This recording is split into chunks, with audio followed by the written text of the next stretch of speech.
Hello everyone, स्वागत है आपका मेरे YouTube channel the version of new study में। तो आपको मैं सबसे पहले कहना चाहूँगी, प्लीज़ आप मेरे चैनल को सब्सक्राइब कर दीजिएगा। तो आज मैं आपके लिए लेके आई हूँ director of education university of Delhi की वर्कशीट 31। ये क्लास 8 की बच्चों की वर्कशीट है, सोशल साइंस हिस्ट्री की, और 5 फरवरी 2021 के बच्चों की वर्कशीट है। आप name of student and name of class teacher fill कर दीजिएगा।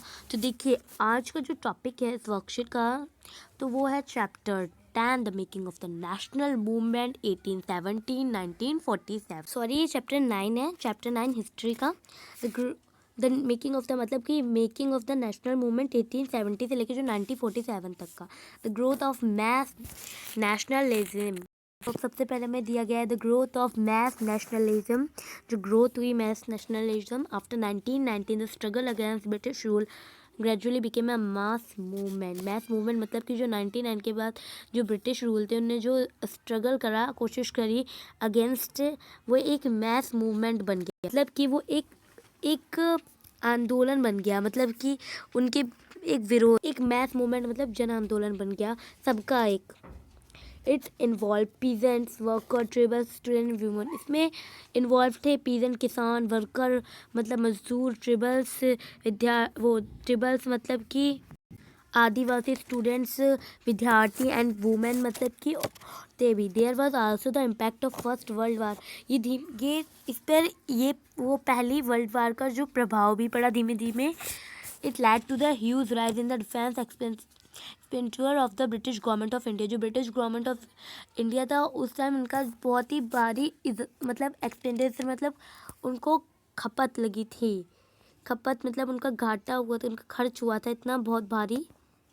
The government in turn increase tax on individual income and business profits.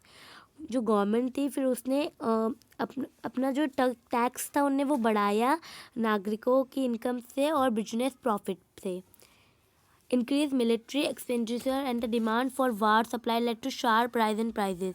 और जो सैनिक व्यय में इजाफा तथा युद्धिक आपूर्ति की वजह से जो जरूरी कीमतों की थी उनकी चीज़ों पे बहुत ही भारी उछाल पड़ा। Increase demand of industrial goods and declining import from the other country to India gave Indian industries the opportunity to extend. मतलब कि अब जो इंडस्ट्रियल गुड था, जैसे जूट के बोरे, कपड़े, पटरियाँ की मांग जो थी वो बढ़ा दी, और अन्य देशों से जो भारत आने वाला आयात में जो कमी ला दी गई। और इसी तरह युद्ध के दौरान भारतीय उद्योग मतलब कि जो इंडस्ट्रीज थी उनका विस्तार हुआ। तो इतना था। The war also resulted in the requirement of sipahi in the army who were sent to serve abroad. अब जो युद्ध के लिए फिर उनने दूसरे देशों से बुलवा कर उन्हें अपने में भर्ती किया, उन्हें क्योंकि बहुत ही ज़रूरत पड़ रही थी युद्ध के लिए सिपाहियों की। After coming back they expose the exploitation of imperialist power and oppose the colonial rule.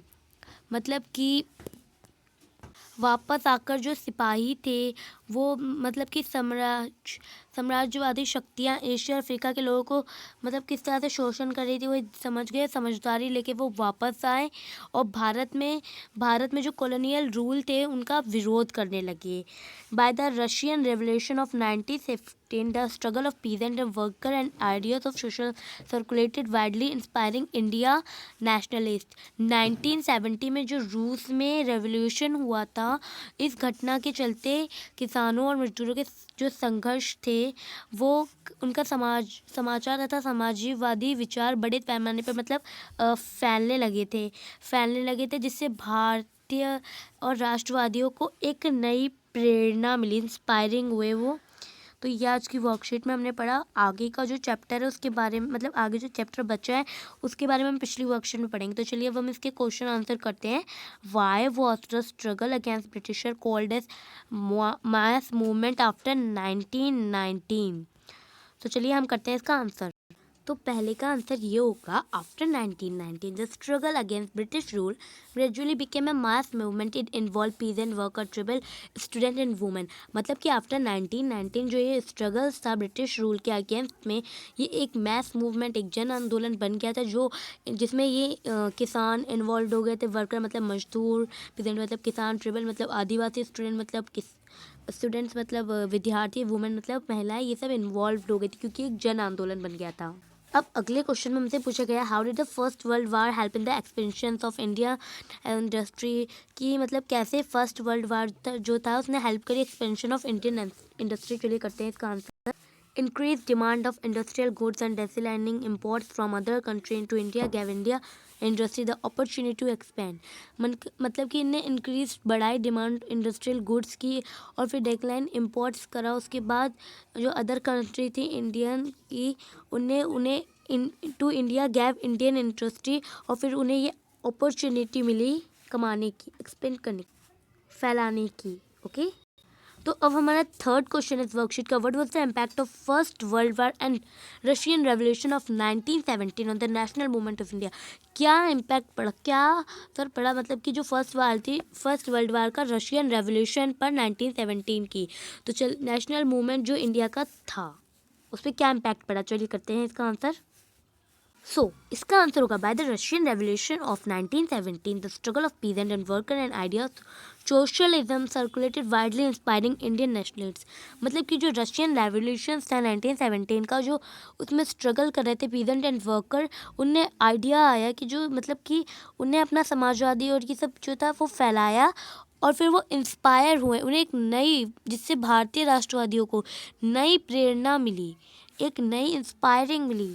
Okay तो गाइज ये हमारा नेक्स्ट क्वेश्चन, आखिरी क्वेश्चन था जो हमने कर लिया। तो गाइज अगर आपको ये वर्कशीट का वीडियो अच्छा लगा तो प्लीज़ आप चैनल सब्सक्राइब कर दीजिएगा और कमेंट करके ज़रूर बताइएगा ये आपको वीडियो कैसा लगा। Thank you.